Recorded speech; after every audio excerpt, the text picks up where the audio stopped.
Radhe Radhe friends. जो उपासक अनन्य चित्त से मेरा स्मरण करता है, मैं उसके लिए सहज हो जाता हूँ।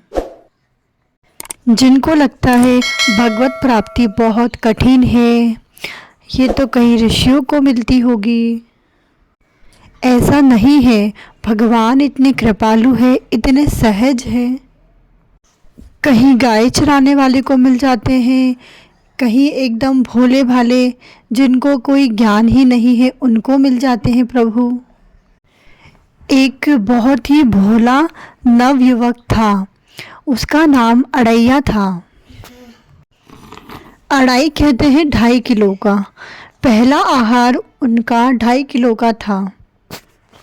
इसके बाद आप चाहे तो और भी प्लस कर सकते हैं। लेकिन घर में जब उनके माता पिता पधार गए तो 2.5 किलो की रोटी कौन बना कर दे। फिर उनके मन में चेतना जागी, जब कहीं ठोर नहीं मिलती है तो संतों का आश्रम मिलता है। फिर वो एक आश्रम में गए। वहाँ उन्होंने कहा हमको नौकरी पे रख लो, कोई सेवा पे रख लो। फिर उनका नाम पूछा कि आपका नाम क्या है। उन्होंने नाम बताया अड़ैया। वो कहने लगे ये कोई नाम है। तो अड़ैया जी ने कहा कि गांव के लोग यही कहते हैं, क्योंकि हम जो खाते हैं वो 2.5 किलो का होता है, तोल के बिल्कुल 2.5 किलो का ही होता है। तो आश्रम में कहने लगे 2.5 किलो। बोले हाँ हाँ 2.5 किलो का हम खाते हैं। तो आश्रम में कहने लगे यहाँ भंडारा होता है तो ठीक है 2.5 किलो की कोई प्रॉब्लम नहीं है, आप खा सकते हो 2.5 किलो। उन्होंने पूछा आप क्या सेवा कर सकते हो, कि जो आप बताएंगे और सिखाएंगे वो हम कर लेंगे। फिर उन्होंने कहा तो आप गाय की सेवा करो। फिर आगे उन्होंने कहा हमारा वैष्णव सिद्धांत है, तुम गाय चराओ, जंगल में जाओ और वहीं पर ही तुम खाना बनाओ और सबसे पहले भोग लगाओ। बिना भोग लगाए तुम कुछ भी नहीं पा सकते, इस बात का तुमको ध्यान रखना होगा। बिना भोग लगाए खाने का जो विधान है वो हमारे आश्रम से आपको नहीं मिल पाएगा, क्योंकि अब 2.5 किलो का यहाँ से भिजवाना तो नहीं हो पाएगा। तो आप जंगल में ही वहीं लकड़ी बिनो, वहीं बनाओ और ठाकुर जी को जो आप बनाए वो भोग लगाकर वहीं पाओ, ऐसा उन्होंने कहा। पहले दिन 2.5 किलो बाटी भरता बना लिया उन्होंने और उपले से बाटी को पूरा बना के फिर खाने बैठे। फिर उनको आश्रम की बात का स्मरण हुआ। फिर उन्होंने ठाकुर जी को भोग लगाने का सोचा। उसने कहा गुरुदेव के ठाकुर आओ, भोग लगाओ आकर। ऋषि मुनि इतने मंत्रों से आह्वान करते हैं, सरकार पधारते नहीं। ये इन्होंने केवल कहा कि गुरुजी के ठाकुर आओ, भोग लगाओ, और ये इतने लीला बिहारी कि ये सच में आ गए। फिर प्रभु सच में आ गए, श्री राम जी आ गए। फिर अड़ैया जी थोड़ा आश्चर्य में पड़ गए, बोले सच में आ गए तुम? बोले हाँ हम तो आ ही गए, आपने तो बुलाया था तो हम आ गए भोग लगाने। तो वो मन में सोचने लगे अच्छा। कहने लगे बड़ी खुशबू आ रही है आलू के भरता की, तो हमने सोचा कि हम भोग लगाने आ जाए, हमारे भक्त बुला रहे हैं। तो गुरुदेव ने कहा है कि भोग लगाकर पाना मतलब आप पाते तो है नहीं। तो भगवान कहने लगे नहीं नहीं पाते हैं, पर सबका नहीं पाते। आप जैसे भक्त जब पुकारते हैं, जो बिल्कुल कुछ नहीं जानते, क्योंकि बड़े बड़े विद्वान और योगी जन रास्ता देखते रह जाते हैं। फिर अड़ैया जी कहने लगे फिर आज तो आप हमको ऐसे ही रखोगे, क्योंकि अब आप आगे हो तो आप ही पाओगे खाना। तो भगवान जी कहने लगे जब तुम 2.5 किलो पा सकते हो तो हम तो 2.5 मन आराम से पा सकते हैं। फिर अड़ैया जी कहने लगे हमको ये नहीं पता था कि गुरुदेव के ठाकुर जी इतने भूखे रहते हैं। फिर वो कहने लगे कि पत्तल में लगा देते हैं आपको भोग, क्योंकि हमारी पत्तल में तो आपको दे नहीं सकते। तो भगवान कहने लगे कि ऐसे थोड़ी भोग लगाया जाता है, तुम बस आँख मूंद कर बैठे रहो। जैसे तुम्हारे गुरुजी भोग लगाते हैं तो वो आँख मूंद कर बैठ जाते हैं, ऐसे ही तुम बैठे रहो। अड़ैया जी सोचने लगे कि सोचा एक आध बाटी खा लेंगे, तो बीच बीच में आँख खोल के देखते रहते कि भगवान खा रहे हैं। अब भगवान इतना विनोद कर रहे हैं तो अड़ैया जी कहने लगे, आज हमको भूखा रखोगे? फिर भगवान कहने लगे कि अब हम रोज़ आएंगे। तो अड़ैया जी कहने लगे, आप रोज़ आओगे? बोले क्यों नहीं आएंगे, तुम बुलाओगे तो हम रोज़ नहीं आएंगे। बोले अच्छा। फिर अड़ैया जी सोचने लगे ठीक है। फिर अगले दिन अड़ैया जी गुरुदेव के पास गए। बोले गुरुजी, आपके ठाकुर जी आए थे, हमारी सारी बाटी खा गए, अब से हम 5 किलो आटा ले जाएंगे, 2.5 हमारा 2.5 उनका। उनको बहुत हंसी आई। अब आश्रम में कुंटलों का अनाज आता है, तो उन्होंने कहा चलो ठीक है। उन्होंने कहा पूछने की ज़रूरत नहीं है, भंडारा से दे दो सब। तो 5 किलो के अनुसार आलू वगैरह सब जो उनको आवश्यकता लगी सब दे दिया। फिर वो अगले दिन सुबह से गाय लेके निकल जाते। इसके बाद जंगल में उपला लकड़ी बीनी, फिर बनाया सारा भोजन। फिर इसके बाद उन्होंने वापस से भोग लगाया। कहा गुरुदेव के ठाकुर जी आइए भोग लगाइए। इसके बाद आँख खोली तो देखा साथ में सिया जी आई। तो अड़ैया जी पूछने लगे ये कौन है? बोले हमारे धर्म पत्नी। अच्छा, तो ये भी पाती है? बोले हाँ, हमारे जितना ही पाती हैं ये भी। फिर उन्होंने कहा आपने कल क्यों नहीं बताया? फिर जानकी जी बैठ गई, प्रभु श्री राम बैठ गए। फिर जानकी जी इतनी करुणा वात्सल्य कि वो कुछ बोल नहीं पाए। कहा ठीक है, खाओ गुरुदेव के ठाकुर जी, भोग लगाओ।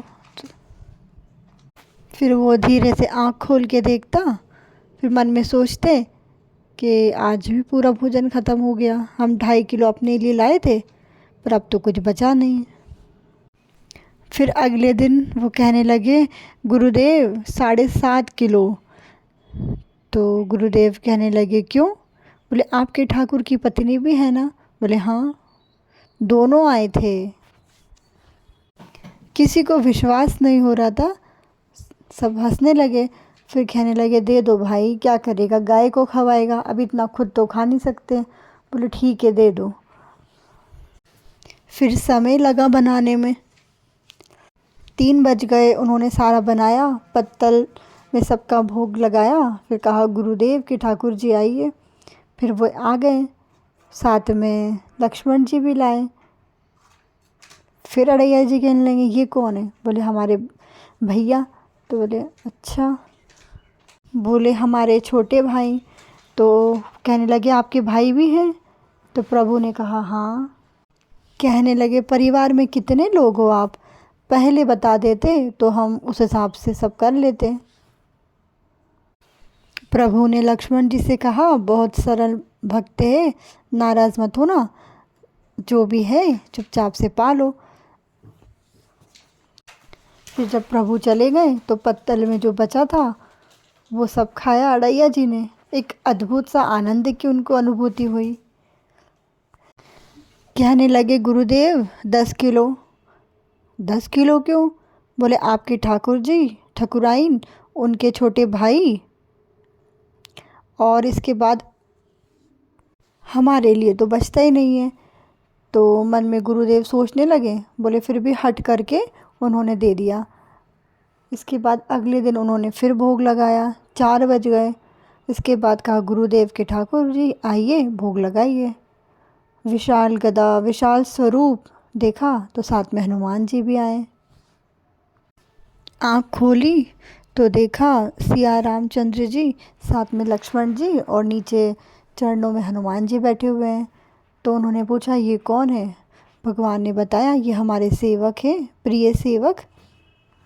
फिर अड़ैया जी कहने लगे, एक बार आप अपने पूरे परिवार का और सेवक का पूरा पर्चा बना के हमें दे दो, हम गुरुजी को जाकर दे देंगे। हर बार एक सदस्य बढ़ जाता है। फिर अगले दिन गुरुदेव से कहा, हाँ गुरुदेव, 5 किलो एक्स्ट्रा रख दीजिए, हर बार एक सदस्य बढ़ता जाता है। पहले आपके ठाकुर जी आए, फिर ठाकुरायन आई, फिर उनके छोटे भैया आए, इस बार तो विशाल स्वरूप हाथ में गदा लिए, जिधर देखो कंचन वरण की कांति। हमने पूछा आपके ठाकुर से कि कौन है, तो उन्होंने कहा सेवक है। गुरुदेव को आश्चर्य हो रहा था कि भगवान करुणा करके इसको दर्शन देते हैं। अब अगली बार ये बात करेगा तो हम इसकी परीक्षा लेंगे। ले गया एक्स्ट्रा। इस बार भोग लगाया कि आओ गुरुदेव के ठाकुर जी खाओ, तो देखा तो 2 संख्या बढ़ गई। तो बोले ये कौन है? बोले ये हमारे और भाई हैं, भरत है, शत्रुघ्न है। तो कहने लगे पहले गुरुदेव बता देते ना। अगली बार गया तो कहने लगे कि गुरुदेव 20 किलो बोरी में भर दीजिए आटा, अब आपके इतने ठाकुर हैं तो अब क्या करें, इतना तो चाहिए। और वहाँ गए और उसके बाद सब ऐसे ही रखा और कहा गुरुदेव के ठाकुर पधारो। इस बार बिल्कुल नहीं बनाया। आ गए प्रभु, कहने लगे कहाँ है, आज तो खुशबू भी नहीं आ रही है, न बाटी की न भरता की। कहने लगे प्रभु आपके साथ तो पत्नी भी है ना, और सेवक भी, इतने दिन से हमारे हाथ का खाए, आज आपके द्वारा बनाए गए भोजन हम पाना चाहते हैं। प्रभु ने सिया जी की ओर देखा और कहा अलबेला भक्त। इसके बाद सिया जी ने भोजन बनाया, पर कहने लगा ना हमने उपला बिना न लकड़ी, आपके सेवक हैं इनसे कहो। तो भगवान ने हनुमान जी से कहा, तो हनुमान जी लकड़ी लेने गए। लक्ष्मण जी चूल्हा जला रहे हैं और सिया जी की आंख में आंसू भी आ रहा है, पर बना रही हैं।